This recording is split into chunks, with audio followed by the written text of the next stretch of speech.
here, and I'm here to talk about tomatoes. So tomatoes growing for us in the subtropics here is a little bit different to everyone else. We actually have sort of two main growing seasons, and it's all about timing. If we try and grow them over summer, we get hit with fruit fly, we get loads of diseases because it's just too hot, humid, and often wet. So this may also be the case for people who are living in the tropics as well. They may experience this. So I wanted to show you some of my tomato growing tips as well as sort of timing today. So let's get in. Okay, so this is how I start out my tomatoes. I put 2 seeds in one of these little pots. And if 2 pop up, I usually just snip off one, let the strongest one go. 2 is just really for contingency. If your seeds are precious, then you could just try with 1.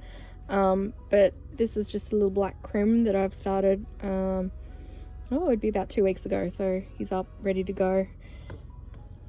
Once they outgrow this little pot, I move them up to this size. So this one I did last weekend, and since putting it in, moving it out of the seed raising mix and into a proper potting mix that has a little bit of fertilizer, it's just gone gangbusters, and it's basically it's popping out here now already. So this guy is basically ready to get in the ground, and that's about the size that I plant them out into the garden. So we grow a lot of our tomatoes in pots, simply because it's a space thing. I like to grow lots of root veggies and all sorts of other things in the raised beds, and these do actually quite well in pots. My particular favourite is the pink Thai egg to grow in a pot. As you can see, it doesn't get really tall, but it is so prolific and it does so well.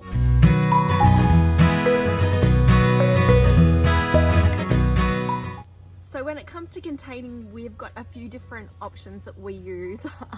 Pretty much anything goes. So we use cages, we use the commercial tomato cages, or just a bit of chicken wire. We use stakes. We also string things up to our fence, particularly if we've got a pot that we just want to sit near a fence.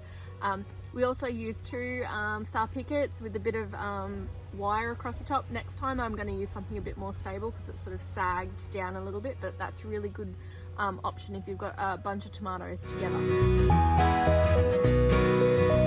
So for us, there's 2 main growing seasons, and it's all about starting the seeds at the right time. So it's July at the moment, and for probably the rest of the country, tomatoes are not on anyone's mind, but they are for me because I like to get some seeds in ready for a spring harvest, because if I'm planting seeds in the middle of summer, they're usually just going to be really attacked by fruit fly. The diseases are going to set in.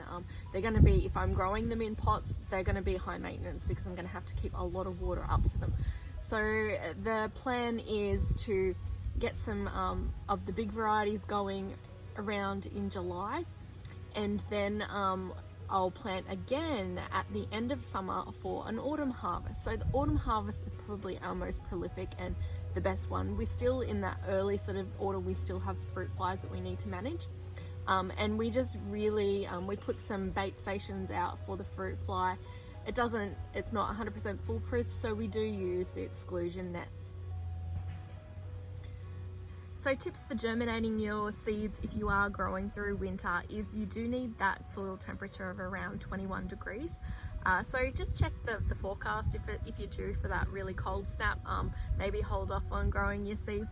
You can cheat the system by grabbing a heat map and propagating on heat, and that will help as well. I often pick the fruit before it is fully ripe. 2 reasons for that. One, it takes a load off the plant so they can focus on growing more fruit, but it also helps in terms of bugs and pests getting to it. So it's, bringing it inside and protecting it so we actually get to eat it, not the birds. So we do grow tomatoes all through winter. We don't grow tomatoes all through summer. So it's very rare for us to get a frost. so we take our chances with growing the tomatoes through the winter months.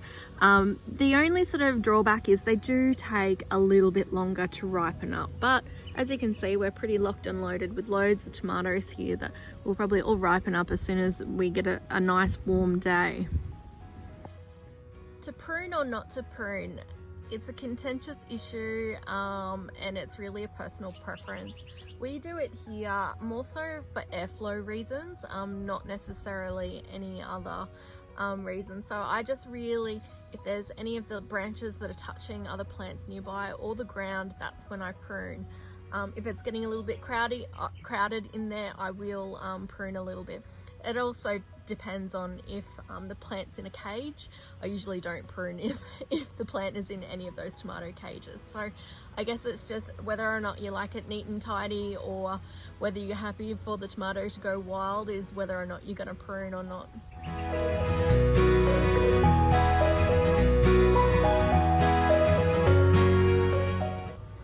I hope you found that helpful, and I hope you get lots of tomatoes this growing season. I'll speak to you guys later. Bye.